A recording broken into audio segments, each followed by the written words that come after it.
안녕하세요. 재혼을 앞둔 30대 후반 여성입니다. 여러분, 여러분은 살면서 주로 어떤 일에 대해 예민해지시고 또 참을 수 없는 분노를 느끼시나요? 저는 제 부모님과 가족을 건드릴 때 그때가 제일 예민해지고 또 평소보다 더 감정 조절이 안 되곤 하더라고요. 그도 그럴 것이 저희 아빠는 공사장에서 기술자로 일을 하셨는데 항상 새벽부터 나가셔서 해질녘쯤에나 온몸이 흙투성이가 된 상태로 집에 들어오시곤 하셨습니다. 그리고 그런 아빠를 보며 어머니께서는 한 푼이라도 보태야겠다고 저와 남동생이 학교에 있을 시간 동안 아르바이트를 하셨어요. 그리고 전 어렸을 때부터 이런 부모님을 보며 크면 꼭 호강시켜 드려야겠다고 다짐했었죠. 그래서인지 제게는 언제나 부모님이 1순위였고 혹시나 제 부모님을 무시하거나 부모님께 피해가 된다고 생각하는 사람이 있으면 저도 모르게 으르렁대곤 했답니다. 그런데 결혼하고 나서 저와 제일 가까운 사람이 제 아빠를 욕보이고 심지어 아빠가 돌아가시기만을 바라고 있었다면 여러분은 믿으실 수 있으시겠어요? 감히 제 아빠의 생사가 오갈 때 말이죠. 이 일로 저는 살면서 처음으로 극악의 분노를 느끼게 되었네요. 저는 3년이 지난 지금도 그때 생각만 하면 자다가도 벌떡 일어나 찬물을 벌컥벌컥 마시곤 한답니다. 그럼 서로는 여기까지 하고 이제 하나뿐인 제 아빠를 건드린 그놈, 그 자식이 과연 어떤 사람의 탈을 쓴 짐승인지 제가 사연을 풀어보도록 하겠습니다. 그 당시 저는 20대 후반의 젊다면 젊은 나이였고 회사 격리직으로 매일 똑같은 일상을 보내고 있었어요. 하루는 이런 제가 답답해 보였는지 직장 선배가 남자친구를 소개해 준다고 하더군요. 소개팅은 처음이어서 초반에는 몇 번 거절하다가 결국에는 소개팅 자리에 나가겠다고 했죠. 그리고 소개팅 당일 제가 만난 사람은 차철민이라고 기업 대출 영업사원이라고 했습니다. 외모가 딱히 눈에 띌 만큼 잘생기진 않았는데 왜 그런 사람만의 분위기란 게 있잖아요. 분위기가 딱 봐도 자상하고 배려 깊을 것 같았습니다. 그리고 무엇보다 정장을 입고 있는 모습이 제 눈에 확 들어오더군요. 저는 어렸을 때부터 작업복을 입으신 아빠 모습만 봐서 그런지 정장 입은 남자를 보면 뭔가 모를 새로운 매력을 느끼게 되더라고요. 제가 다니는 회사 사람들도 다들 편한 복장으로 다니는 바람에 그날 소개팅 자리에 나온 상대에게 시선이 끌리더군요. 그리고 영업사원이라 그런가 말을 어찌나 잘하던지 그리고 그 외에 모든 것이 능수능란했던 그에게 순식간에 빠져버린 저는 연애 1년 만에 결혼까지 결심하게 되었습니다. 그때 제 나이가 30살이었으니까 딱 결혼 정년기라고 생각했기도 했고요. 철민 씨, 그러니까 그 당시 남편을 제 부모님께 처음 인사드리러 갈 때 솔직히 저는 하나도 떨리지 않았습니다. 왜냐하면 저희 부모님께서는 제가 원하는 건 언제든 제 뜻에 맡기시는 분이셨기 때문이죠. 그래서 제가 데려오는 남자라면 누구든 허락하실 줄 알았어요. 그런데 웬걸? 철민 씨를 처음 본 아빠의 표정은 좋지 못하셨어요. 저는 아빠한테 그런 차가운 표정이 있다는 것도 처음 알았어요. 그리고 딸 보내려는 아빠 마음은 다 똑같다고 한편으로는 아빠가 질투하고 계신 건 아닌가 하는 생각도 했었고요. 하지만 아빠가 남편에게 처음 하는 질문을 듣고 저는 깜짝 놀라버렸죠. 자네, 연봉은 어떻게 되는가? 이 말이 첫 질문이었습니다. 보통 둘이 어디서 만났는지 아니면 남편의 가족 관계나 하는 일에 관해서 물을 줄 알았는데 아빠의 질문은 TV에서나 볼 법한 질문이었죠. 이런 질문은 반대로 제가 받아도 당황스러울 것 같았는데 남편은 오죽할까 싶어 옆을 봤더니 역시나 제 남편도 얼굴이 붉어지기 직전이었어요. 그리고 남편은 그래도 대답은 해야겠다 싶었는지 쭈뼛거리며 말하더군요. 네? 연봉이요? 많이는 벌지 많이 못 버나? 아, 사익감으로 원하시는 연봉이 있으신 건지. 아니, 얼마를 벌든 그건 당사자의 역할이니 그리 중요하진 않네. 그런데 자네가 얼마를 버는지 모르겠지만 아까 들어올 때 보니 차도 외제차에 손에 차고 있는 시계며 입고 있는 정장, 그리고 이 지독한 향수 냄새까지 자네 월급으로 다 감당할 만큼 몸에 걸치고 타고 다니느냐 말이야. 이 모든 것들이 정말 능력이 돼서 하는 건지 아니면 단지 사치가 심한 건지 그걸 내 알고 싶은 거네. 아, 네, 아버님. 그게 아빠, 이 사람 영업하는 사람이라 겉으로 보이는 것도 중요해서 일부러 더 이렇게 신경 써서 다니는 거예요. 그리고 오늘은 거래처 사람도 아니고 예비 장인 장모한테 인사드리러 오는 자리인데 평소보다 몇 배는 더 신경 쓰고 왔겠죠. 아빠는 참 별거 갖고 다 그러신다. 별거라니. 결혼하게 되면 그 사람 씀씀이가 얼마나 중요한 건데. 나는 네가 평소에 명품들 선물 받아오는 것도 영 마음에 안 들었다. 그리고 그간 우리 챙겨준다며 줬던 선물들도 말이야. 이제 30대가 무슨 돈이 그렇게 많아서 매번 명품 선물을 사온단 말이니? 나는 잘 몰랐는데 네 동생이 그러더라. 이거 싹 다 명품이라고. 그래서 그거 알고 난 후로는 포장도 안 뜯고 그대로 가지고 있다. 그리고 내가 너한테 몇 번이나 다시 가져가라고 했는데 넌 왜 안 가져가고? 아빠, 그만 좀 하세요. 이 사람도 잘 보이고 싶어서 그런 건데 아빠는 이 좋은 날 왜 그러세요? 아버님, 제가 그렇게 보였다면 오해세요. 영희야, 너도 그만하고 제가 잘 보이고 싶은 마음에 그만 생각이 짧았나 봅니다. 그리고 제가 영업사원이다 보니 보여지는 직업이기도 해서요. 그래서 이렇게 다닌 건데 아버님 말씀 들어보니 제가 사치스럽게 보이기도 했겠다 싶네요. 앞으론 주의하겠습니다. 내 뜻을 이해했다니 다행이네. 너무 고깝게 듣지 말게. 연애 때는 그러려니 생각해도 결혼은 모든 일에 더 신중해야 하는 법이야. 서로 돈 씀씀이는 특히 그렇고 한 명이 씀씀이가 해퍼지면 다른 한 명도 거기에 맞추느라 같이 해퍼지는 법이라고.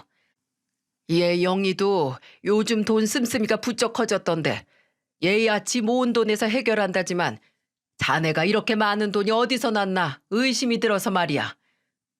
네, 알겠습니다. 명심하겠습니다. 그렇게 그날은 제 아빠한테 혼만 나고 아무 성과 없이 끝이 났었죠.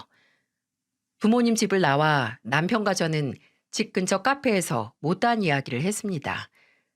우리 부모님께 인사로 온다고 사온 선물을 안고서는 시무룩한 남편을 보자니 제 마음이 다 아프더군요. 그래서 저는 이날 카페에서만 2시간 넘게 남편을 달래줬던 것 같네요. 그리고 동시에 아빠에 대한 화는 점점 쌓여가고 있었고요. 그런데 결국 이제 와서 생각해보면 그날 달래줘야 할 건 남편이 아니라 제 미래였습니다. 저희 아빠는 성견지명으로 절 구하려고 하셨던 거고요. 그리고 이번에는 예비 시부모님께 인사드리고자 예비 시댁으로 갔습니다. 예비 시부모님께서는 순댓국집을 운영하고 계셨는데 휴일이 따로 없는 식당이어서 집에서 뵙기는 어렵다고 하셨죠. 그래서 손님이 없는 시간을 골라 식당으로 갔습니다. 처음 가본 예비 시부모님의 식당은 시장 안 깊숙한 곳에 있었죠. 집에만 있는 게 심심하셨던 예비 시부모님께서 지인한테 인수하신 가게라고 했는데 남편의 말보다는 생각보다 작아서 의아했어요. 4인용 테이블 4개가 있었는데 그걸로도 가게는 꽉 차 보였고요.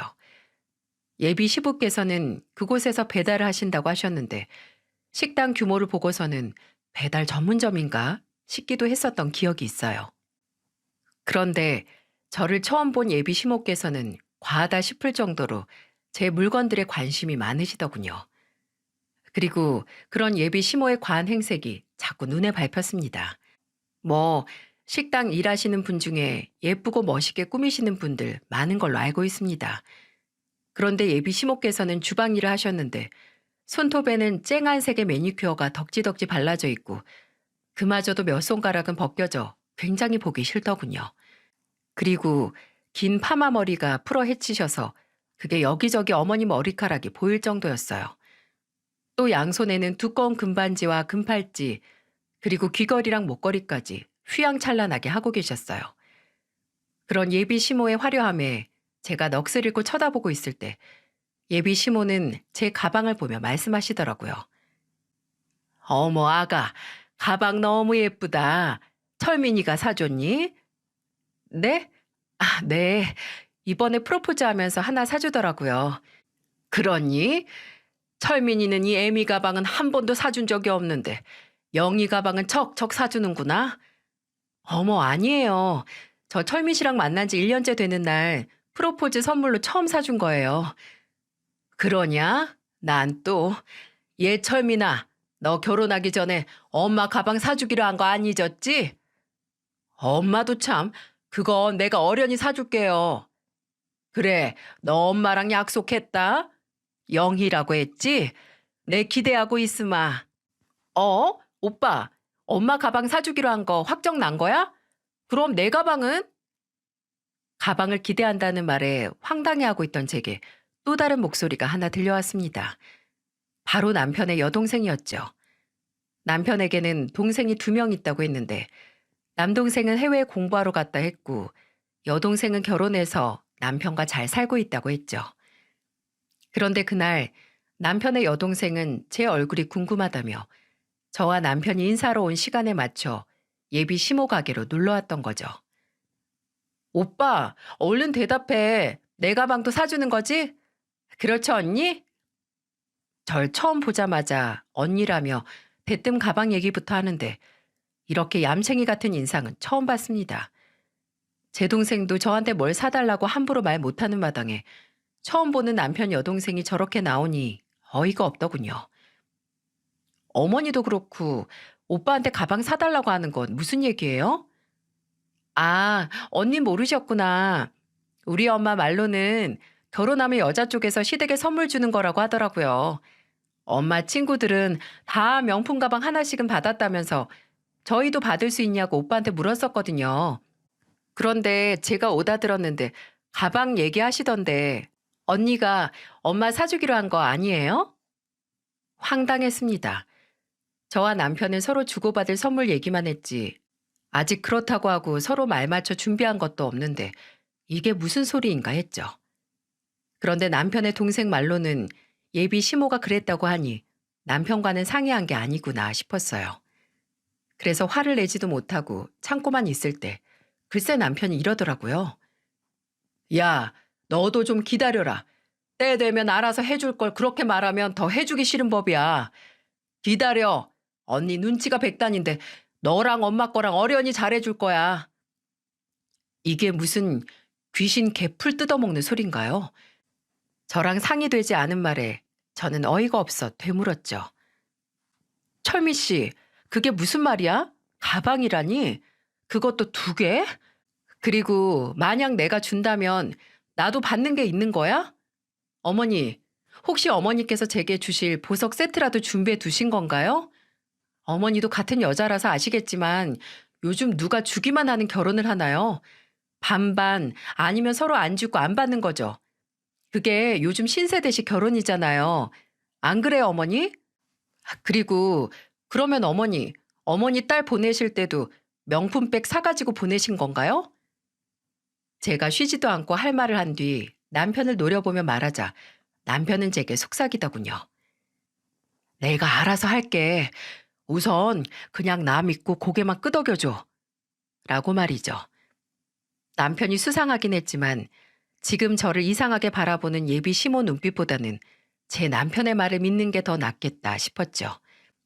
그래서 그날은 더 이상 아무 말 하지 않고 밥만 먹고 돌아왔습니다. 하지만 뭔가 묘하게 찝찝한 게 앞으로 무슨 일이 터져도 터지겠다 싶었죠. 하지만 양가 어른들을 뵙고 결혼식을 준비하기 시작했는데 초반 걱정했던 거와는 달리 아무 문제가 없었습니다. 그날 이후로 시댁에서도 제게 가방을 사와라, 뭘 해와라 하는 얘기가 일절 없었고요. 남편이 본인만 믿으라더니 알아서 잘했나 싶었어요. 그리고 오히려 걱정보다는 큰 선물을 받았는데 바로 저희 아빠가 제게 집을 해주신 거였죠. 남편과 제 예산에 맞추려다 보니 집이 마음에 드는 게 없었고 그래서 어차피 신혼이고 젊으니까 적당한 집 찾아서 들어가 전세로 살자 했었습니다. 그런데 엄마를 통해 이런 제 사정을 아신 아빠는 첫 시작이 중요하다며 제게 선뜻 집을 해주신다고 하셨죠. 그때 아빠는 남편을 계속해서 탐탁지 않아 하셨는데 집을 해주신다면서 명의는 무조건 제 단독 명의로 하신다고 하셨어요. 그때 기죽을 남편을 생각하자니 살짝 섭섭한 마음이 있긴 했는데 이내 이렇게 큰 선물을 주신다니 저는 그 당시 감격의 눈물을 흘렸습니다. 아빠가 집을 해주신 덕분인지 결혼 예산이 많이 남아서 저는 제가 원하는 혼수도 다 장만해서 새 집을 꾸렸죠. 그리고 결혼식을 치르고 신혼여행까지 다녀온 후 남편과 저는 축의금 정리도 끝내고 그간 결혼식 비용으로 정산할 건 다 정산한 뒤 서로 남은 현금을 공개한 후에 앞으로 계획을 짜자고 했죠. 그렇게 하나하나 정산하고 남은 잔액을 서로 적어 보였는데 제 눈에는 황당한 숫자가 적혀 있었어요. 남편에게 남은 돈이라고는 꼴랑 400만 원이 전부였던 거죠. 여보, 여보 왜 현금이 400만 원밖에 없어? 처음에 나한테 6천만 원 정도 있다고 했잖아. 그런데 우리가 서로 주고받은 거라곤 300만 원짜리 시계가 전부였고 원래 여보 돈으로 전세자금 넣기로 했어서 가지고 결혼식 관련 비용도 다 내가 냈고 혼수도 내가 장만했잖아. 신혼여행도. 그런데 집은 우리 아빠가 해주느라 집 비용은 하나도 안 들었고 게다가 당장 축의금 들어온 것도 있을 텐데 왜 현금이 400만 원밖에 없냐고. 아, 우선 축의금은 부모님 다 드렸어. 왜 원래 결혼식은 부모님 손님들이라고 한다잖아. 그리고 나 잘 키워서 이렇게 장가까지 보내주셨는데 축의금 정도는 드려야지. 그리고 또 나 장가 보내는데 어떻게 아무것도 안 해드려.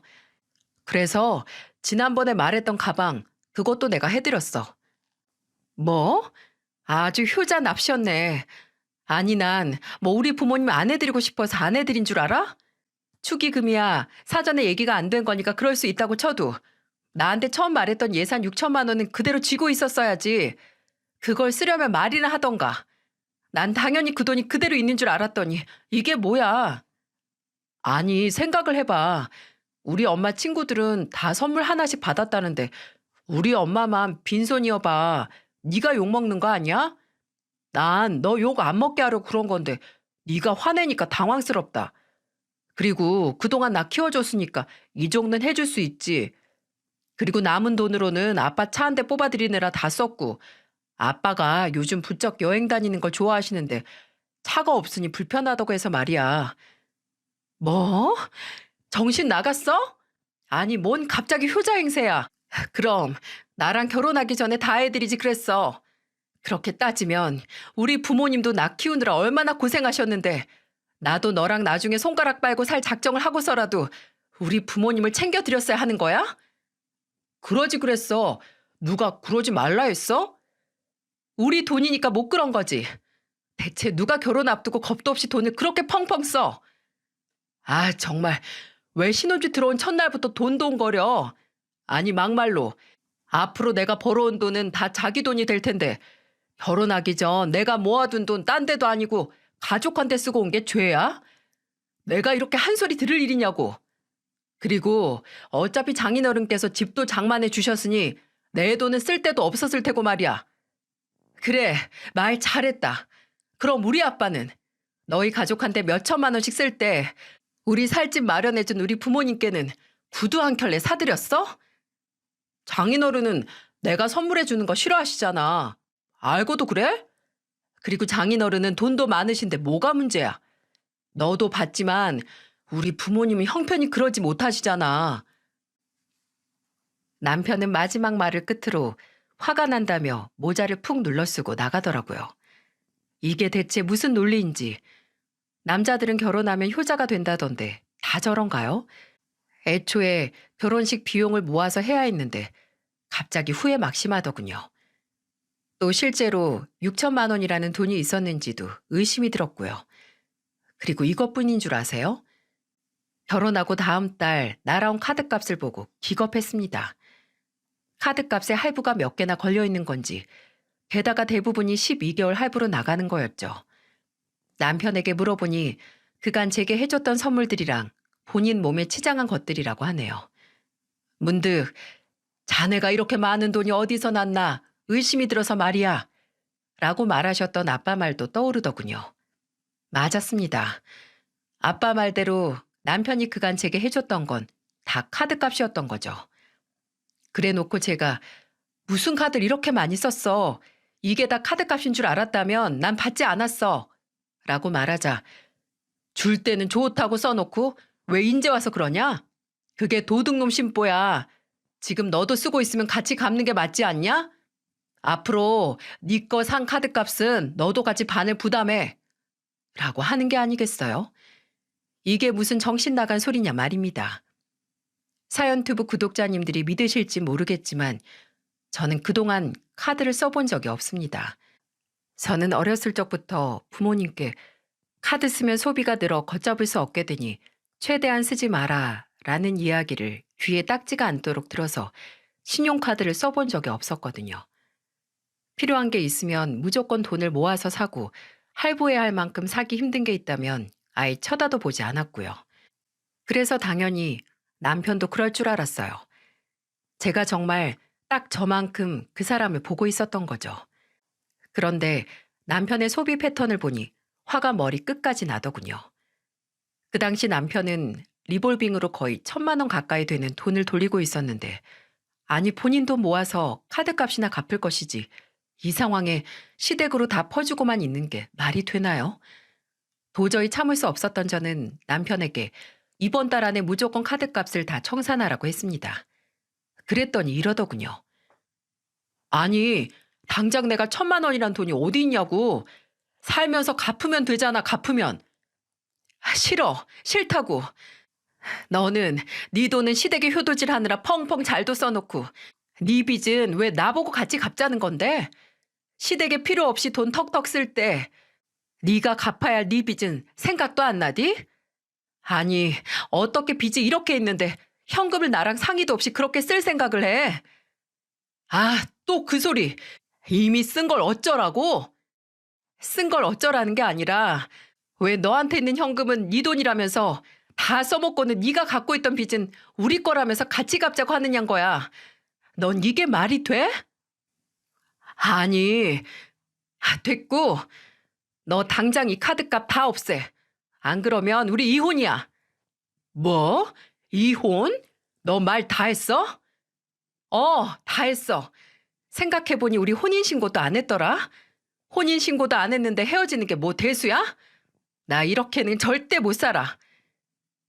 제 말에 진심을 느꼈는지 남편은 한동안 멍 때리더니 일주일 만에 3,000만 원이란 돈을 마련해 왔습니다.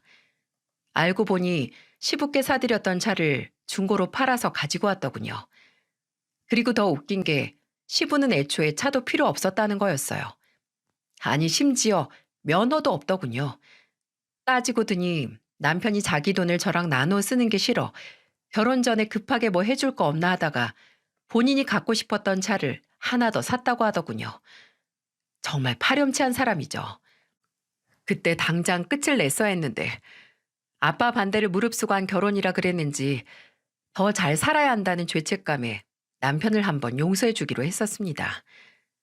그리고 그 뒤로 비슷한 문제는 없었고 본인도 정신을 차렸는지 급여도 제게 꼬박꼬박 이체해줘서 한 푼 두 푼 다시 모아갔죠. 그렇게 저희는 2명의 아들도 낳고 부모님 걱정과 달리 하루하루 잘 지내가고 있었습니다. 그리고 결혼한 지 5년쯤 되었을 때 남편이 웬일로 저희 아빠 생신을 먼저 챙기겠다고 하더라고요. 평소에도 챙기긴 했지만 제가 식당 예약하면 와서 밥 먹고 제가 준비한 용돈 봉투를 아빠한테 건네는 일이 다였거든요.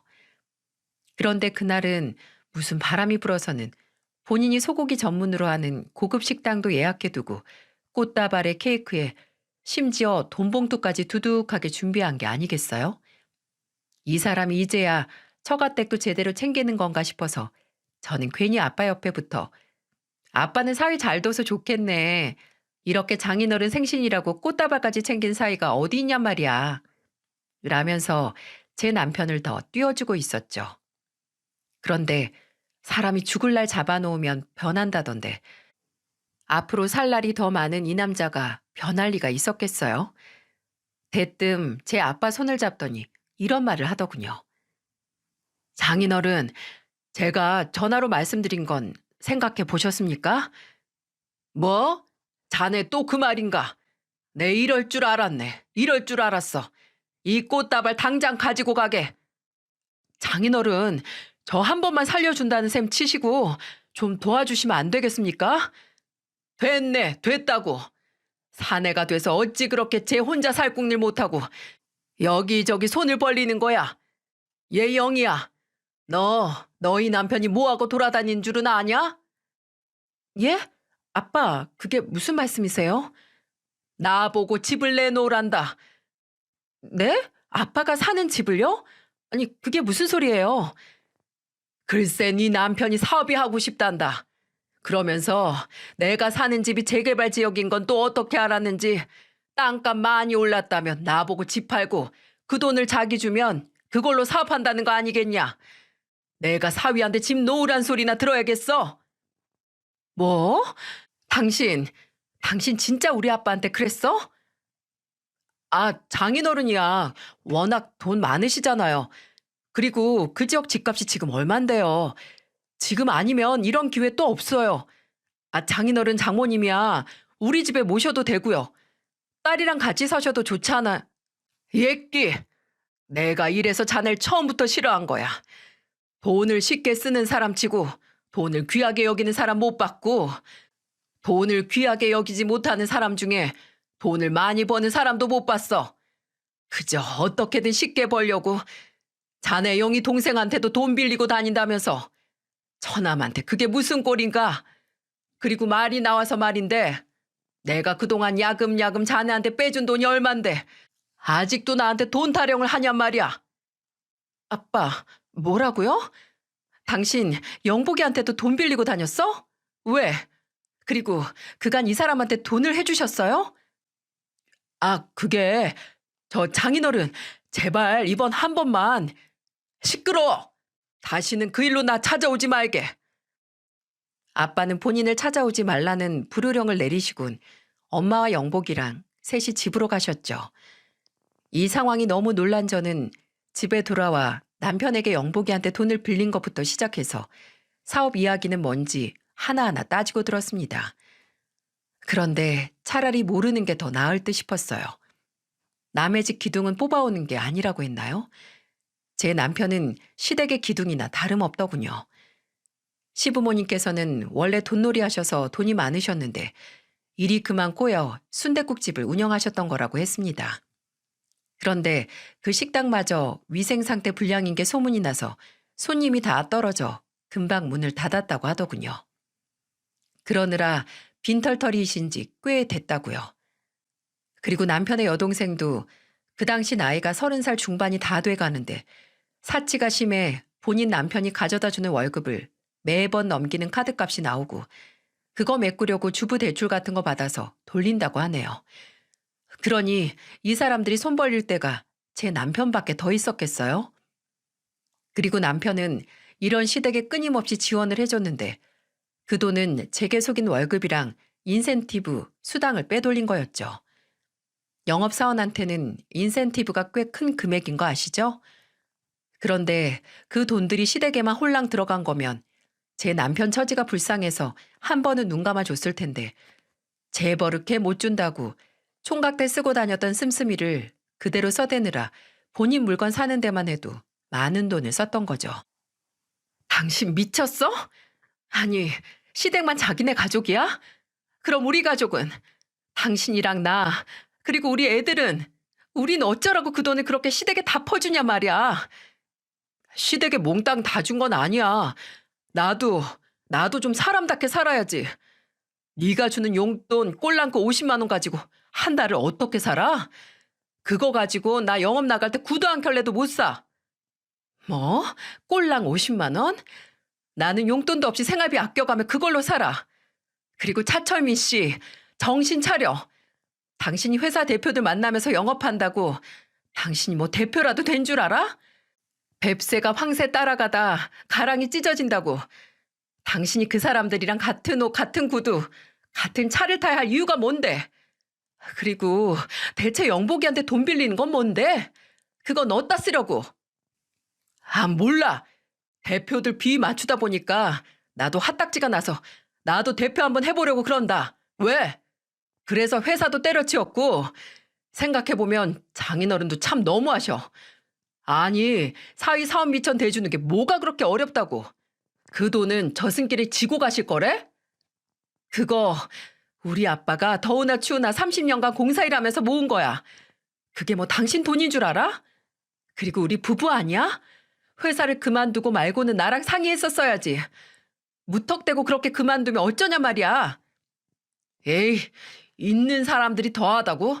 나도 이제 장인어른한테 싫은 소리 안 해. 생일날 용돈까지 드렸는데 말이야. 나도 더는 좋은 사위 안 한다고. 적반하장도 유분수라더니 저런 것도 사람이라고 같이 살았던 제가 한심하게 그지없더군요. 그리고 옛말에 부모 말 틀린 거 하나도 없다더니 결혼 전 아빠가 남편 사치심을 꾸짖으셨을 때 그때라도 제가 정신 차렸어야 했는데 정신 못 차린 제가 천치 바보죠. 다음날 아침이 되니 그때 아빠 말을 안 듣고 생신날 그 사단을 만든 것이 다 송구스럽더군요. 그래서 다음날 아빠 일 끝날 시간에 맞춰 전화드리고 저녁에 애들이랑 같이 친정 부모님을 찾아뵈야겠다고 생각했습니다. 그런데 제 마음을 읽기라도 한 듯 엄마한테 전화가 왔어요. 그런데 엄마의 목소리는 꽤나 다급해 보였죠. 영희야, 영희야, 너 어디니? 지금 당장 병원으로 와라. 네 아빠가, 글쎄, 네 아빠가. 갑작스런 엄마의 전화에 저는 집에서 입던 차림인 것도 까먹고 헐레벌떡 병원으로 뛰어갔습니다.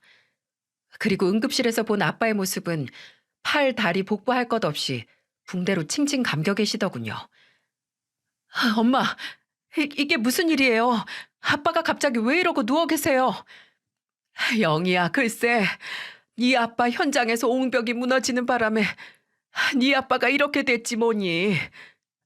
네? 옹벽이요? 그래서 우리 아빠 지금 어떤 상태인데요? 다행히 네 아빠는 옹벽 가장자리에 계셔서 큰 화는 피했지 뭐니. 그렇지만 경과는 좀 더 지켜봐야 알겠다고 하더라. 그런데 같이 일하는 인부 중에 한 명은 그 자리에서 바로 그렇게 되고 두 명은 중태로 중환자실에 있다고 하더라. 이걸 하늘이 도왔다고 해야 할지 뭐라 말해야 할지 모르겠구나. 사람 일은 한 치 앞도 모른다고 하더니 아빠한테 죄송하다고 사과하려던 오늘 이렇게 병원 침대에 누워서 제가 온 것도 모르고 계시니 모든 것이 혼란스러웠습니다. 그리고 정말 망할 남편이지만 이럴 때는 또 남편이 생각나더라고요. 그런데 이 사람은 아직 본인 잘못도 모르는지 제 전화를 툭툭 끊어버리는 게 아니겠어요? 왜 통화음이 다 가지도 않았는데 연결이 되지 않는다며 끊기는 거요. 와, 정말 화가 나더라고요. 그래서 문자로 아빠 심하게 다치셨으니까 빨리 연락해 라고 보내놨죠. 그리고 기다리길 한참 뒤 답이 없어 핸드폰을 보니 제 문자를 읽었음에도 답이 없었던 거였어요. 그렇게 남편은 3일간 집에 들어오지도 않고 아무 연락도 없었죠. 그 사이 아빠는 다행히 회복이 빠르셔서 일반 병실로 옮기셨고요. 아빠가 일반 병실로 옮기자 안심이 됐던 저는 집 청소도 하고 아이들 옷도 챙길 겸 집으로 갔습니다. 그 당시 제가 주로 병원에 있고 엄마가 제 아이들을 돌봐주고 있었거든요. 그런데 집 복도로 들어서는 순간 웬 스님 한 분이 우리 집 앞에서 어슬렁거리는 게 아니겠어요? 아니 스님, 무슨 일로 저희 집 앞에... 형수님, 안녕하세요. 저는 철민이 형 동생 철주예요. 이렇게 처음 뵙네요.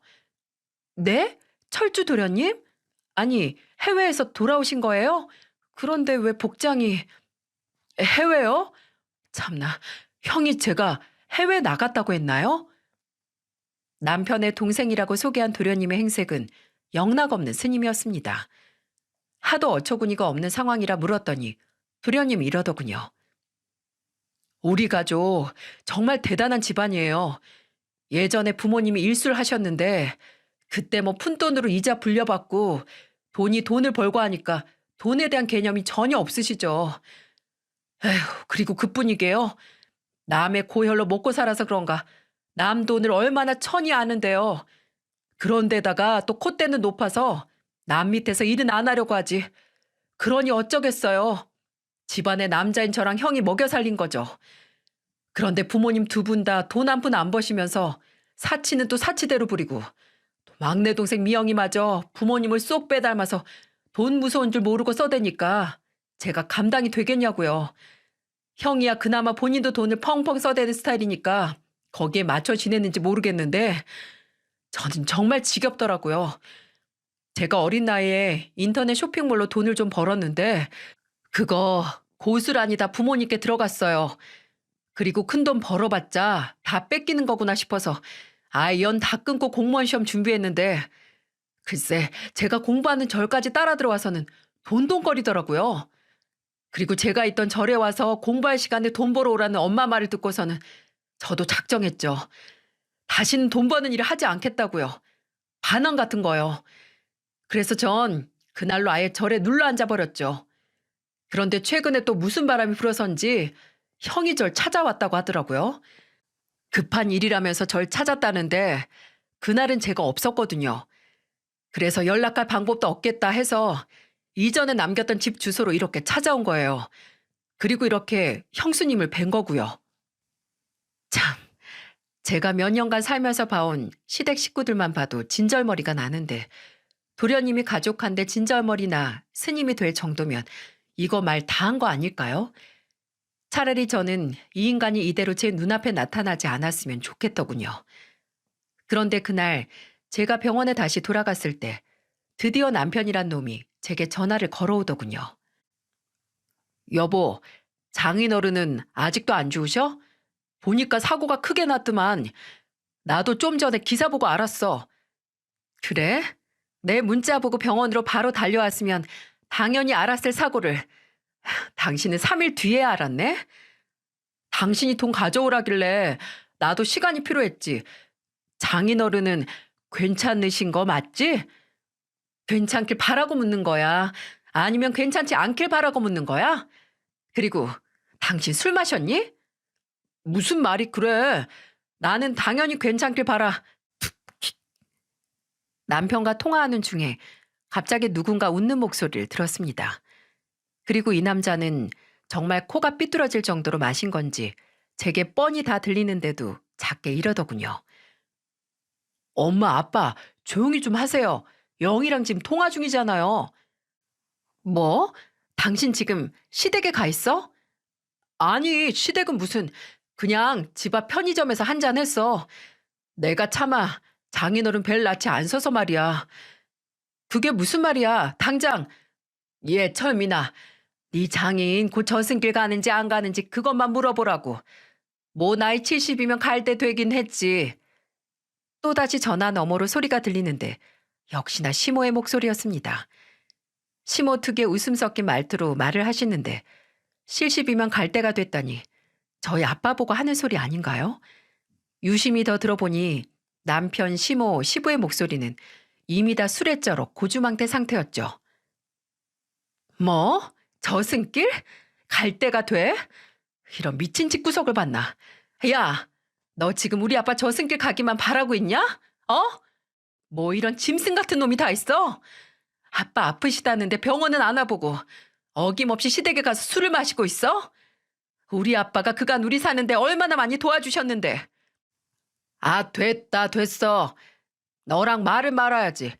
장인어른한테는 내일 내가 가볼 테니 끊어. 본인 할 말만 하고 전화를 툭 끊어버리는 남편. 이거 정말 정신 나간 사람 아닌가요? 그리고 그 시댁 식구들도요. 우리 아빠 돈을 왜 지네 돈처럼 저러는지 제정신이 아닌 사람들이었죠. 다음날 저는 남편이 병실로 찾아온다길래 미리 만나서 입단속을 시켜놔야겠다 싶었습니다. 그때 저희 아빠는 2인실 병실을 쓰고 계셨는데 옆에 환자는 아빠가 들어오고 이틀 뒤 퇴원하셔서 침대가 비어 있었어요. 저는 아빠 점심 드시는 걸 도와드리고 전날 분해서 잠을 잘 못 자서 피곤했던 저는 옆 환자 침대에 달린 보호자 침대에 누워 있었어요. 아빠 쪽 보호자 침대도 있었지만 내려오실 때 불편하실까봐 제가 일부러 옆 보호자 침대에 누워 있었던 거죠. 햇볕이 잘 들어오는 병실이어서 담요를 얼굴까지 뒤집어 쓰고 자고 있었는데 누가 병실로 들어오더군요. 장인어른, 주무십니까? 아니면 못 일어나고 계신 겁니까? 장인어른. 남편, 아니 그 자식의 목소리였습니다. 저희 아빠도 곤히 주무시는지 아무 대답이 없으시더군요. 일어나서 그 자식한테 말을 걸려던 순간 저는 충격적인 말을 들었어요. 못 일어나시는 게 맞나 봐요? 제가 이렇게 불러도 대답을 못 하시는 거 보면. 하긴 장인어른 이미 그 정도면 오래 사셨습니다. 70이면 오래 사신 거죠. 이제 더는 욕심 부리지 마시고 제게 주기 아까우면 그 집 유산으로라도 우리 영희 주세요. 그럼 제가 영희한테 받아서 집안 한번 일으켜 보겠습니다. 제가 잘 돼야 영희도 잘 사는 거 아니겠어요? 너무 고가게 듣진 않으셔도 되고요. 그 재산들 다 쌓아두셔봤자 무거워서 저승길을 못 들고 가세요. 라는 말이었죠. 가만 보니 술 냄새도 풀풀 풍기는데 이 자식 낮술까지 하고 왔더군요. 화가 난 저는 이 짐승만도 못한 놈을 덮치려 들 때 갑자기 아빠가 벌떡 일어나시는 게 아니겠어요? 이 벼락 맞을 놈! 내가 돈 좀 안 해줬다고 사위한테 이딴 소리나 듣고 있어야 하냔 말이야. 네가 그 정도밖에 안 된 인간이니 내가 못 준다고 하는 게야. 지나가던 짐승도 은혜를 안다는데 내가 그간 네 놈한테 해준 게 얼마나 많은데 더 안 내놓는다고 이러냐고. 뭐? 70이면 오래 살았다고? 네 놈은 네 놈한테는 70이 안 올 것 같냐? 그리고 유산? 내 유산이 너한테 단돈 1원이라도 들어갈 것 같으냐? 아니, 내 눈에 흙이 수도 없이 들어온다 해도 네 놈은 더 이상 아니야. 네 놈은 이제 우리 집 식구 아니니까 당장 여기서 꺼져. 장인어른, 아, 화내시는 거 보니 다 나으셨나 봅니다. 제가 걱정돼서 한번 자극한다는 게 헛소리 집어쳐.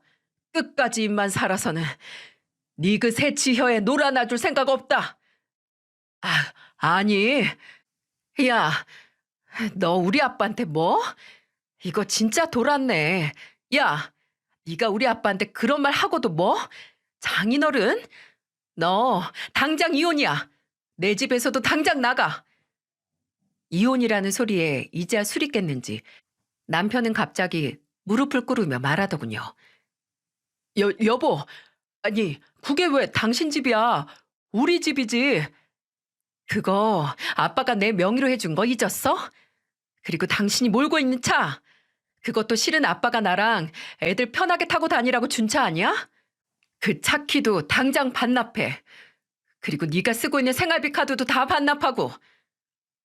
여보, 아니 장인어른, 제가 술이 과히 실수한 것 같습니다.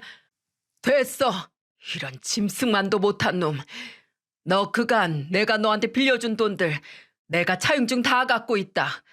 같이 가서 공증 받았던 것도 다 기억하지.